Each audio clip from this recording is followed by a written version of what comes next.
ahora sí que nos vamos a presentar inmediatamente a nuestro primer amigo invitado, que es panelista hace mucho tiempo, que lo tengo ya en el recorte, que aparece por aquí, que le voy a abrir el micrófono. ¿Cómo está, don Francisco? Hola, bienvenido.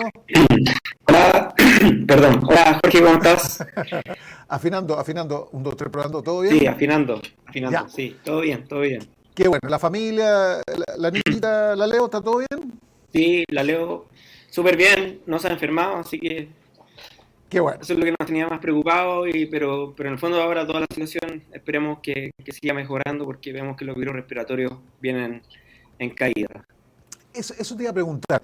Definitivamente vienen en caída, es un buen momento, ¿no? Sí, sí, no, o sea, no es el mejor momento, pero sí vemos que en la curva hay una caída bastante significativa que esperamos que siga cayendo, sobre todo en las próximas semanas. Y vemos también cómo poco a poco esta contingencia de abrir camas pediátricas también se han ido reduciendo porque están llegando efectivamente menos niños, o sea, no quiere decir que los niños hoy día no se estén contagiando, pero están llegando menos niños a la urgencia y a los hospitales Ya. graves a causa de los virus respiratorios. Pasó lo peor entonces, Francisco, que en algún momento nos estuvo complicado, ¿ah? O sea, hemos pasado, yo creo, lo peor de lo que habíamos visto, pero esperamos que esto siga bajando. ¿Por qué?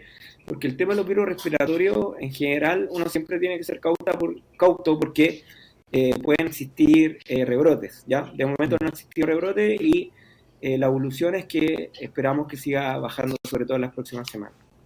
Perfecto. Ya, amigo, oye, hay harta cosa que comentar, pero tú eres político, así que me vas a entender lo que está sucediendo ahora en el Congreso, pero principalmente ahí en la Cámara de Diputados. Escuchemos brevemente, estas son las alocuciones respecto a distintos parlamentarios, diputados, diputadas, Para acusación formar constitucional contra el preferentemente a ministro sus de hijos Educación. A en ver, estas materias. De manera directa, además, instrumentaliza un requerimiento material de los estudiantes para dar practicidad a una agenda ideológica particular o sectorial como lo es aquella de la educación no sexista.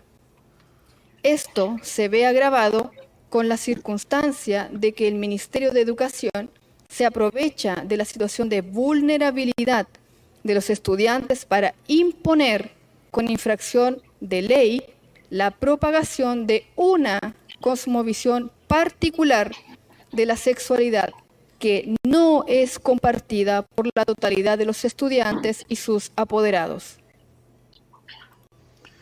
bueno, ahí Continuando, debe básicamente reconocerse que el derecho preferente vamos a a los bajar ahí. padres... ¿Qué opinas de lo que está sucediendo? Te lo pregunto también por Renovación Nacional, ¿ah?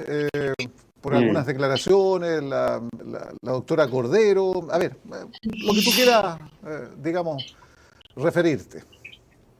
Bueno, respecto a las acusaciones constitucionales, eh, hay que valorar efectivamente primero el contenido, ¿cierto?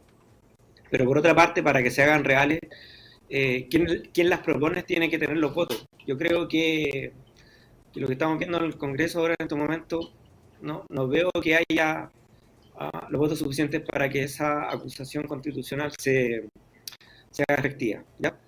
Pero desde el punto de vista político, tanto del lado oficialista como por parte de la oposición, eh, se ha derivado mucho el problema central de por qué se generó la acusación, ¿ya? Que en el fondo tiene que ver justamente con la probidad, con cosas de transparencia, principalmente, o cómo también influyen en la educación de los niños. Y eso se ha perdido porque obviamente han aparecido polémicas, lo que dijo la doctora Cordero, ¿cierto? Que ella a veces tiene una opinión que puede ser muy formada, pero a veces dice cosas que son inapropiadas, ¿cierto? Y que hace perder el foco de lo que se está discutiendo. Y por otra parte tenemos que del oficialismo de que esta acusación constitucional es homofóbica. Bueno, yo creo que desde el punto de vista político esto no se va a aprobar, no están los votos suficientes, eh, pero al igual como ha ocurrido en otros gobiernos, cuando se hace una acusación constitucional, hace que un jefe de cartera salga totalmente de su trabajo, ¿cierto? Y se enfoque en los esfuerzos de salvarse, ¿ya? Yo lamento mucho que esta acusación constitucional más se convierta en un show político que en algo que necesitamos hoy en día. Hoy día necesitamos que el gobierno trabaje con probidad, que trabaje con transparencia, que cumpla sus promesas, y hasta el día de hoy eso no ha ocurrido, y lamentablemente lo que estamos viendo es que no tan solo en educación, sino que también en el MIMBU y en distintas carteras estamos viendo una mala gestión tanto de los recursos como también de las cosas que tienen que hacer y que son relevantes, porque además, junto con esta acusación, se ha relevado mucho el tema de la conmemoración de los 50 años y se están olvidando los problemas que hoy día tiene la gente. O sea, hoy día hay personas que ni siquiera tienen para pagar, por ejemplo, la calefacción, no tienen para llegar a fin de mes, tienen problemas de salud, tienen problemas en el trabajo. Entonces esos son los problemas que hoy día necesita la gente que se resuelva, y estamos desviando el foco en cosas que finalmente sabemos que se han convertido en show político y no estamos solucionando nada. A ver, Francisco, hay varias cosas. Partir señalando que este es un libelo acusatorio, ¿no es cierto?, que se levantó originalmente por parte de la diputada Francesca Muñoz, ¿no es cierto?, Francesca Muñoz, sí, y Sara Concha del Partido Social Cristiano, a partir de eso, por la agenda de educación sexual impulsada por la cartera. Después tuvo Diego Chalper, que se sumó a la acusación constitucional, que decía, ¿no es cierto?, por las denuncias de irregularidades de la JUNAEP. ¿Qué conocimientos tienes puntualmente de la JUNAEP? Digamos que es un resorte importante, porque a ver, se hablan de 7 puntos, 3 tendrían relación con temas de sexualidad, digamos, con el tema sexual, pero el tema de la JUNAEP también está dando bastante repercusión. ¿Qué conocimiento tienes de eso, digamos, en puntual, Francisco? O sea, lo que yo sé hasta este momento, que en el fondo, respecto a los recursos, se desconoce cómo se hayan gestionado respecto a algunos ítems que tienen que ver con la JUNAEP, y que en el fondo eso ha sido causal de que se está haciendo mal uso de recursos públicos, y ese es uno de los puntos de los cuales se acusa respecto a la JUNAEP. Ahora, al igual que el tema de las fundaciones, del mismo, ¿cierto?, o de otros recursos, ¿cierto?, licitados a otras fundaciones o a otros directos, hoy día está en discusión cómo está funcionando el aparato del Estado respecto a la entrega de los recursos y cómo eso se está gestionando. En el fondo, esta acusación es relevante ¿en qué sentido? En cómo se está rindiendo, ¿cierto?, el funcionamiento del gobierno respecto a los recursos y la destinación para que se usen de la forma más efectiva y que alcancen la cobertura en lo cual se está invirtiendo, porque hoy día lo que estamos viendo es que se está invirtiendo en fundaciones jóvenes, ¿cierto?, que al parecer no están haciendo la pega, y que más encima tienen asociaciones políticas con distintos personeros del gobierno, como también con distintos militantes de los partidos que son oficialistas, y esto hasta este momento le ha costado al gobierno la salida de 2 seremi, una subsecretaria, ¿cierto?, y parece que esta bola de nieve de salida de autoridades no vemos cuándo va a terminar, y mientras estamos viendo todo este problema político, aún así sigue pendiente los problemas de salud, de trabajo y de pensiones, que es lo que más pide la gente en estos momentos, y en el fondo vemos que desde el punto de vista político se está perdiendo mucho el tiempo en estas cosas. Oye, Francisco, ahora las polémicas declaraciones de Marcela Aranda, recordamos de la comisión ahí revisora de la Cámara, y también de la diputada Cordero, ¿no?, María Luisa. Algunos parlamentarios de oposición decidieron finalmente básicamente restarse de respaldar la acusación constitucional. Estaba viendo y escuchando, ¿no es cierto?, las declaraciones de Opoli, todo parece indicar que no se va a apoyar. ¿Qué tanto entró a incidir, digamos, estas declaraciones a tu juicio, Francisco, y qué le asignas, digamos, qué gravedad le asignas tú a estas expresiones de la doctora? A ver, primero lo que dijo la doctora no estuvo bien, ¿ya? Y yo creo que estamos todos de acuerdo con eso respecto a cómo se refirió en cuanto a una persona en particular. Ya hemos visto anteriormente cómo se ha equivocado en ese sentido de cómo emitir juicios sobre personas sin tomando el peso en cuanto al impacto, pero lo que preocupa acá es que las acusaciones constitucionales, si bien tienen un componente político importante, cuando las acusaciones constitucionales tienen un componente ideológico, ¿cierto? Sin mucho fundamento técnico, se caen, ¿ya? Hay cosas dentro de la acusación que yo considero que está súper objetivado, ¿cierto? Pero hay otras que de repente uno lo lee y dice, chuta, esta cuestión no tiene como un sustento de dónde afirmarse. Entonces, cuando eso ocurre respecto a las acusaciones constitucionales, y lo que va a pasar hoy día, yo creo, es que se va a caer, y lo hemos visto anteriormente. Muy distinto, ¿cierto?, cuando hay acusaciones constitucionales de donde el tema técnico-legal que se discute es verídico, pero también toma mucha fuerza las acusaciones constitucionales cuando claramente quien los propone tienen la mayoría de los votos, porque sin los votos, sin duda, las acusaciones constitucionales no se pueden aplicar, y en este caso, como hemos visto en los últimos días, ha ido perdiendo más fuerza que sumado apoyo y finalmente no va a quedar en nada. Pero sí, yo creo que es importante desde el punto de vista de la educación que se rinda, ¿cierto?, los recursos como se están utilizando, y por otra parte también que cuáles son las metodologías o los cambios que se están haciendo en el Ministerio de Educación, sobre todo la educación de los niños. ¿Por qué? Porque en el fondo están en discusión algunas informaciones relacionadas a la educación sexual, como de otras metodologías. Yo creo que, y esto lo he conversado con muchas personas, ¿cierto?, hoy en día el tema de la educación, de cómo yo puedo utilizar, por ejemplo, los servicios públicos, o cómo puedo acceder, ¿cierto?, o cómo funcionan el sistema, claramente nadie sabe, ¿cierto? Yo creo que hay cosas que debiésemos priorizar, ¿cierto?, en el tema de la educación de los niños, pero eso tiene que haber un consenso que sea transversal.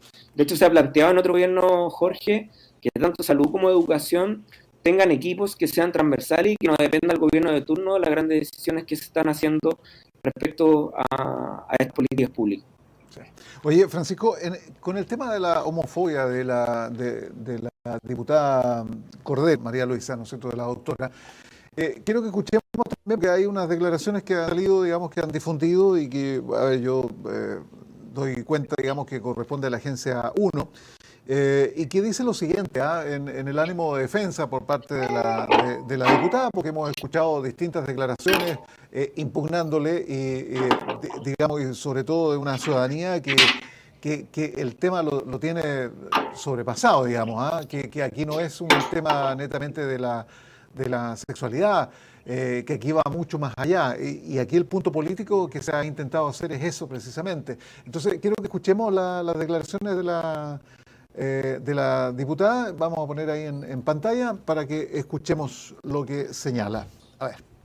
Quiero compartir con ustedes, en primer lugar, que las opiniones que han sido usadas en mi contra fueron emitidas en un programa que yo hago en la Radio El Conquistador, en donde expresé algunas opiniones referidas a la incomodidad y la preocupación que me produce del discurso de la ESI, porque eso en el fondo atenta contra la pureza, la ingenuidad y la falta de desarrollo emocional y mental para enfrentar temas vinculados a la genitalidad y a la sexualidad en niños tan pequeños como 5 años. La sexualidad se empieza a preparar en nosotros a partir de los 10 años. Y eso yo lo digo como médico cirujano y como muy respetuosa de la niña. A mí en lo personal me extrañó que personas que estarían encargadas de opinar en forma clara y precisa que esto es un abuso con respecto a los niños, me estoy acordando del Colegio de Antofagasta, del Colegio de Talcahuano. Eso no es normal. Los niños no tienen preocupaciones ni intereses sexuales antes de los 10 años, lo que se llama la pubertad. Dicho eso, lo dejo muy en claro. Yo no soy una persona homofóbica en lo absoluto. Todo lo contrario. Yo, para la gente joven que es periodista y estaba comentando mis dichos, durante el gobierno militar o dictadura, yo trabajé con un médico, el doctor Mario Quijada, y con el doctor Macmillan, que es un gran urólogo de aquí en la quinta región, y acompañamos, y apañamos, y ayudamos a transgéneros y transexuales que se iban a atender con nosotros al hospital psiquiátrico que hoy día se llama Instituto Psiquiátrico Dr. José Ortiz Barak. Vuelvo a repetir, no soy homofóbica y yo quiero recalcar que el tema no va por ahí, que la izquierda no use estos dichos para tapar la ineficiencia que ha tenido el ministro de Educación con respecto a los graves problemas que aquejan a la educación pública. ¿Qué es educación pública? La educación de los más pobres de Chile. ¿Cuál es el arma maestra para salir de la pobreza y resurgir la educación? ¿Cómo está la educación en Chile? Desfondada. A eso dediquémonos. Y ahora, ya, lo dejo hasta ahí, bajo un fade out ahí de su corta declaración, digamos, de la diputada. ¿Quién le asignas tú, digamos, a estas palabras, a esta autodefensa, a esta autoapología, digamos? Sobre todo un caso tan mediático. Aquí se polarizó el tema, ¿eh? O sea, ¿era un tema homofóbico o no? Eso es básicamente la acusación constitucional, aunque ahí tiene otras aristas y otras puntas que obviamente también hay que entrar a analizar. ¿Qué opinas tú de eso, Francisco, lo que acabamos de escuchar? Bueno, acá claramente la doctora Cordero lo que hace es tratar de explicar cuál es su punto de vista respecto a la situación, que es muy distinto las palabras al voleo que dijo la declaración en un programa, ¿ya? Cuando uno es autoridad, Jorge, independiente de que sea un programa en el canal que sea, ¿cierto? Uno tiene que saber muy bien y saber también pensar y medir las palabras que uno va a decir. ¿Por qué? Porque en el fondo, si uno dice algo, que puede ser menos de un segundo incluso, una palabra, un par de palabras, claramente eso puede generar una repercusión que puede generar un impacto positivo o negativo, no siempre es negativo, ¿ya? Pero la mayoría de las veces sí lo es. Y lo que ella dijo, una frase, de hecho, eso fue lo que dijo, lamentablemente hizo que la discusión que se centrara en mejorar la educación de los niños, porque vemos cómo el CINCE ha bajado bastante, ¿cierto? Respecto al problema de la educación pública, de la violencia que estamos viendo en Santiago, ¿cierto? Y acá en la región también lo vimos a principios de año, ¿cierto? En algunos colegios del Gran Valparaíso, es que centremos la discusión de cómo fortalecemos la educación pública pensando en eso, en cómo evitamos la deserción escolar, cómo mejoramos, ¿cierto?, la comprensión lectora, cómo mejoramos todos los parámetros que tienen que ver con la educación para que esos niños que se están formando tengan un futuro mejor. ¿Por qué? Porque si no nos centramos en fortalecer la educación pública, hoy día el tener una educación más o menos que te permita tener un futuro, lamentablemente está asociado al pago, o sea, que yo tenga capacidad de pagar una educación y estamos dejando de lado la educación pública. Yo te lo digo también desde el punto de vista personal. Yo estudié en el Instituto Nacional, estudié la educación pública y todavía creo en la educación pública, pero hoy en día mi ex colegio, ¿cierto?, lamentablemente no es el mismo en el cual estudié, y eso fue destruido a lo largo de los años a través de un componente político, ¿cierto?, izquierdo anarquista, ¿cierto?, que destruyó finalmente este colegio como otros, promoviendo, ¿cierto?, una violencia desatada y destruyendo colegios que eran emblemas, ¿cierto?, como el Instituto Nacional, que formó a muchos presidentes de nuestro país, el último, que fue Ricardo Lagos. Hoy en día no tenemos ninguno de esos colegios que existan, que son colegios de excelencia. Los colegios de excelencia existen en todas las partes del mundo, Jorge. Existen en Rusia, existen en China, existen en Europa, en Estados Unidos. Los colegios de excelencia existen y tienen una mayor exigencia que el resto de los colegios, porque definitivamente el tema de la educación, cuando tratamos de igualarla, no podemos hablar de ese concepto. La educación tiene que ser equitativa dependiendo, ¿cierto?, de las condiciones que también tengan los niños. Tú a un niño no le puedes exigir un 100% si no puede dar el 100%, porque en el fondo ese niño se estresa y al final puedes provocar otros problemas que van relacionados a la salud mental. Entonces, la educación también se tiene que pensar que no todos los niños pueden rendir lo mismo, y en ese sentido, hoy en día lo que se está haciendo, ¿cierto?, es que justamente al no tener educación pública de buena calidad, los padres están haciendo un esfuerzo en pagar una educación subvencionada o totalmente privada para que sus hijos puedan tener un mejor futuro, arriesgando incluso o rebajando el presupuesto de otras cosas como los alimentos o incluso los pasatiempos o poder tener tiempo libre con la familia.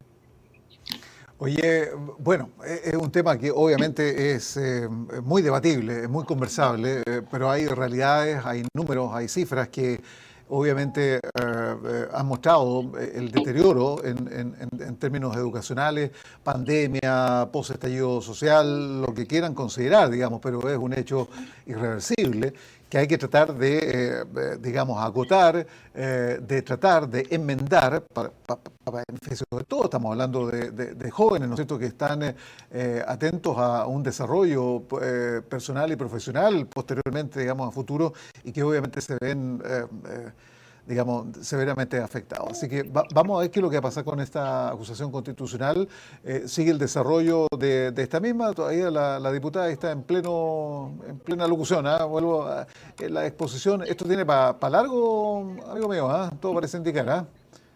Sí, no, tiene para largo, ¿cierto? Porque las acusaciones constitucionales son muy largas, son procesos muy largos, pero como yo te vuelvo a repetir, con todo lo que ha pasado en los últimos días, probablemente la acusación se caiga y no tenga los votos, y si no tiene los votos a la Cámara, menos va a pasar al Senado. Ahora, muchas veces, como este tipo de acusación, capaz que se caiga en la cuestión previa. Bueno, dicen que no, que pasó, digamos, que no van a encauzar, digamos, o invocar, digamos, el tema de la cuestión previa. Oye, bueno, vamos a estar atentos. Viene luego también un contacto con el Departamento de Prensa para seguir qué es lo que se está desarrollando y cómo se está desarrollando esta acusación constitucional ahí en la Cámara de Diputados. Oye, ¿algo más que agregar que tú quieras significativo, importante dentro del rubro de sanitario, digamos, de salud que tú manejas también? ¿Cómo están las clases? A propósito, ¿se terminó el semestre? ¿Se cerró ahí en la universidad? Sí, no, ya estamos en la época de exámenes en la universidad, ¿cierto? Con lo cual ya también hay muchos estudiantes que se eximieron, que ya están de vacaciones, cerrando el proceso. Ya la segunda semana de agosto volvemos con el segundo semestre. Pero también muy contento porque los resultados respecto al semestre pasado, en general, están mejorando. ¿Ya? Es algo que nos venía preocupando como profesores, y que hemos visto lamentablemente en la educación pública con el tema del CINCE, sino que también a nivel universitario estábamos preocupados porque veíamos que a los estudiantes les estaba costando más, y ahora vimos que en este semestre a lo menos hubo un repunte bastante importante. ¿Y por qué nos preocupa? Porque en el fondo, en lo que nosotros queremos todos como profesores, en el caso de la universidad, es que salgan los mejores profesionales posibles, para que claramente en el caso de la salud brindan la atención de salud más digna y oportuna que sea posible, pero desde el punto de vista profesional, que tengan todas las competencias, porque si no, eso también va a generar un problema de rebote, por ejemplo, con la salud pública. Ya. Oye, le paso el tiro del aviso ahí en el Colegio de Químicos Farmacéuticos. ¿Todo bien? ¿De un problema? ¿Algún aviso? ¿Algo que comunicar? Aproveche. Sí, no, la verdad es que, bueno, siempre estamos muy preocupados del comercio ilegal, que las personas no compren en el comercio ilegal, por ejemplo, en la esfera libre, en la plaza, en la calle, medicamentos, porque primero eso nos asegura que lo que uno esté comprando sea lo que realmente necesita, ¿cierto? Por otra parte, muchas veces las personas compran cosas en la calle o en el comercio ilegal porque no tienen la receta, ¿cierto? Eso incluso puede generar efectos tóxicos en las personas. Pero por otra parte, claramente, si hay personas que compran comercio ilegal, difícilmente derrotarlo, porque claramente si hay una necesidad, las personas que venden el comercio ilegal lo van a seguir haciendo. Así que ese es un tema de preocupación que estamos viendo nosotros con preocupación, como también los reportes de falla de calidad que últimamente han aumentado harto por parte del Instituto de Salud Pública, donde claramente los colegas están tomando todas las medidas para poder evitar que eso también tenga un impacto en la población. Ya, pues, Francisco, un saludo muy grande a toda la familia. Cuídese. Nos encontramos la próxima semana para seguir conversando de cómo están las cosas. Muchas gracias, Francisco. Muchas gracias, Jorge. Que esté muy bien. Cuídense. Chao. Chao, gracias. Ahí está, Francisco